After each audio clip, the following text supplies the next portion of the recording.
my friends. Want to make a comment on the Republican tax bill. Um, it passed. We're basically, as a country, as an economy, is going to hurt the country. And people say, well, how is it going to do that if it's going to uh, leave some people with more money in their pocket? And it's quite easy. It's not going to affect. Um, it's going to transfer most of the tax cuts to the wealthy. Um, it's going to take away the state tax. State tax is they call it the death tax. Um, a lot of rich people they leave a lot of assets, whether it's real estate, companies and stuff like that. And at before this tax bill passed, you would get taxed. Those people that were leaving those assets to their children, um, they will be taxed at a certain rate. And I'm not sure if it was 50%, 30%, whatever it was. Depends on what asset it was. Um, so now there are a lot of these assets are tax free. So people say, well, how did they? I mean, but they paid taxes before they bought those properties. A lot of in that argument doesn't hold water because a lot of these assets, they've already taken depreciation on them. A lot of these assets they purchase to avoid paying taxes as part of their corporations. So they've already been written off to not pay taxes on them or to pay a lower rate of taxes. And always, the rich basically they write the laws by contributing to to the to whoever senators takes the money. Now, uh, because of Citizens United, the decision, corporations are considered people, and the money that goes into politics, it's they can donate as much as they can. They be pretty much they can purchase politicians as they wish. So what they do is they stack the deck in their favor so that they can hide trillions of dollars overseas.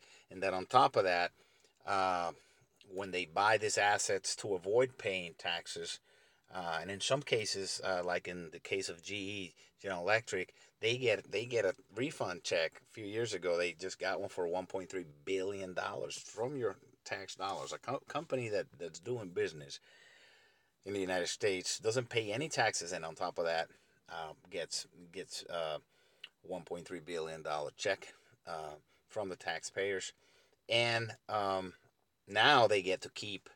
Um, they don't even if they bought those properties or whatever assets they bought to evade taxes legally.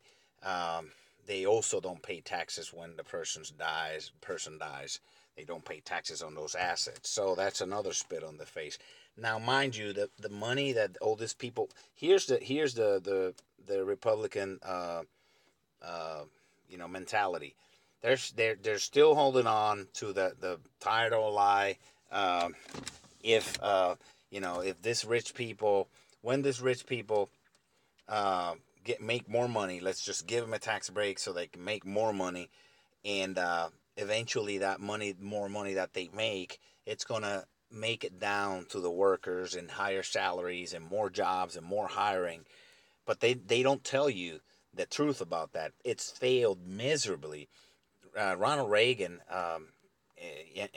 did those tax cuts and the so-called trickle-down economics, and we got screwed royally. That's when the big transfer of wealth started in this country, where you see this obscenely super rich corporations and individuals because of those trickle-down economics, and that's when the working class, the middle class, started to implode because of those tax cuts. And now this is a coup de grace, the final stab in the heart to the middle class. If this tax bill is not beaten by Democrats, if and I'm hoping that they take over the Senate and Congress in 2018 in the coming elections.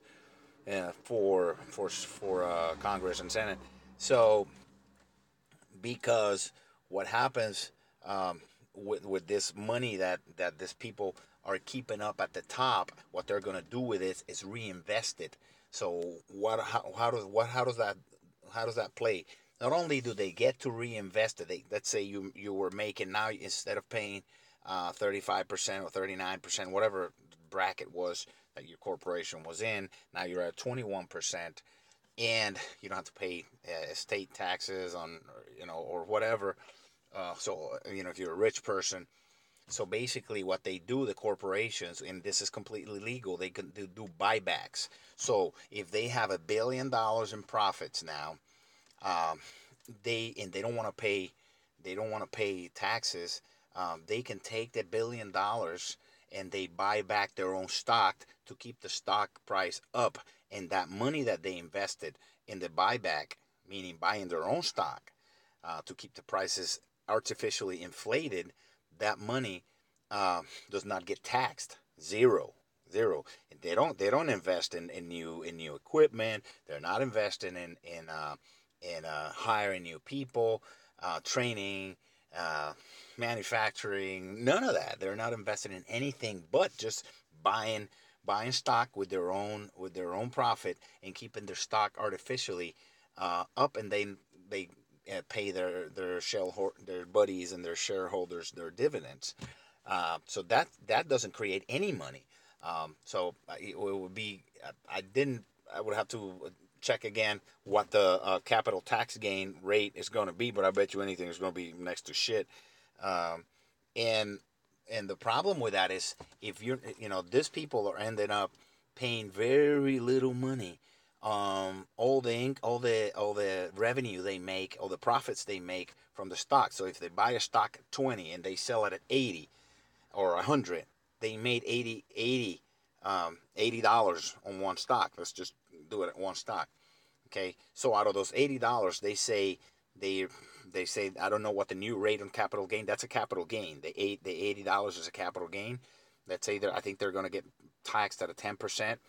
So it's $8, and the rest they keep is $72, only hitting a computer screen. And if somebody, that's all they do, say Warren Buffett, that's is all this people do. They buy and sell stocks. So they're paying 10% on their income, and even that income, uh, they can play with it. They can take out of those $80, they can take $70 and buy and do a buyback. Uh, okay, now we're talking 70, but it could be 70 billion. It could be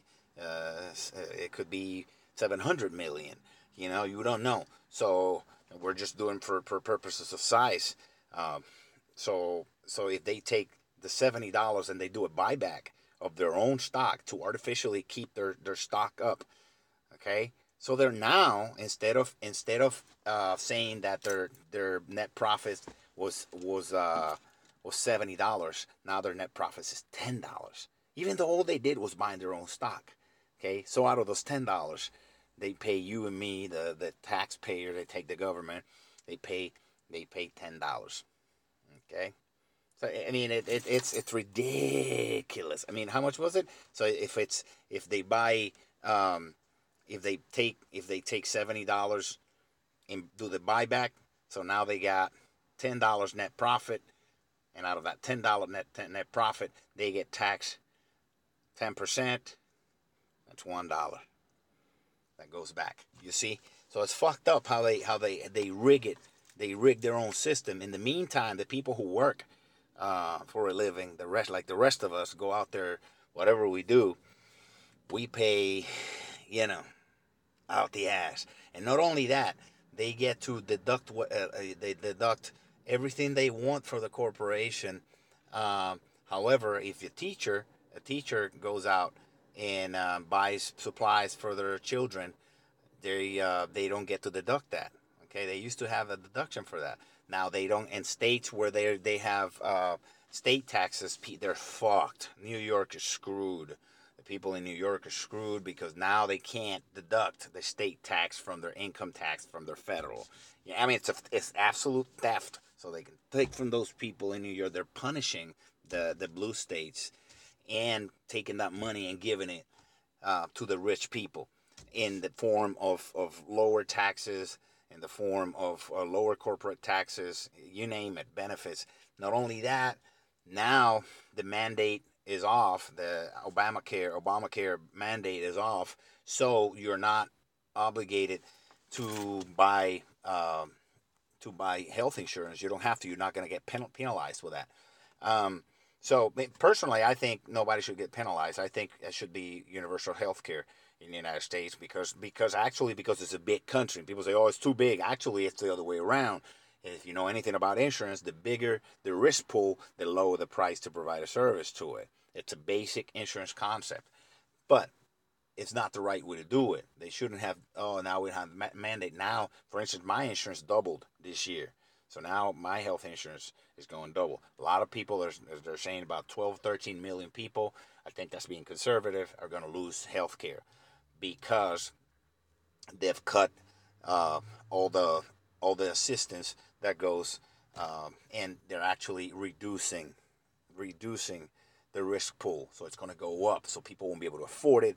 So now people are just like, they're saying 13. I'm going to go out and I'm going to tell you right now, this is going to snowball. And if they don't fix it, if they don't fix this shit by getting rid of the Republican Congress and Senate in November, it's going to be 25, 30, maybe 40 million people without insurance. Then we're going to be fucked as far as the emergency rooms being flooded with people. A lot of people going to die without having access to the services now. And then they're going to hit in the course of the development by 2020 something, 27 I think it is. It's going to add an additional 1.5 trillion, 1.5 trillion with a T and an R, $1 trillion to the deficit of the United States. It's going to add 12.5%. They've treated us Puerto Ricans as foreigners. They've imposed a 12.5% import tax on anything that gets imported into the mainland United States from the United States territory called Puerto Rico, which means there are like 70 some odd thousand jobs in the island, mainly manufacturing for pharmaceutical companies in my island that are probably gonna, fold their tent and say we're not gonna do business with you that way. We'll see how that plays out, because then on top of the 12.5% that they have to pay when they take their products, they say most of the Viagra in the world gets produced in Barceloneta in Puerto Rico. So when Viagra load comes from Puerto Rico into the United States, it's going to pay a 12.5% import on everything that gets shipped from Pfizer in Puerto Rico. Then on top of that, from the repatriated earnings, they have to also contribute another 21%, which they can play with that all day. But that's a 12.5% that they did not have before on the table. So they're probably going to try to they're probably going to fold their tent, and they're going to say, well, we're going to bring it to the mainland United States. But the problem with that is that they're shooting themselves in the leg, the Republicans, because they're destroying 71 some odd thousand jobs in the territory. It's not even a foreign country. It's a territory of the United States. Puerto Rico is a territory of the United States, and on top of that, we're being treated as we're a foreign country. This racist administration of Donald Trump continues. There's his disaster, racist policies. And that's going to cost them the election because you fuck with people's jobs, and all these people all these Puerto Rican people are going to vote against Republicans, and I hope they do because these people have done nothing but spit on our face.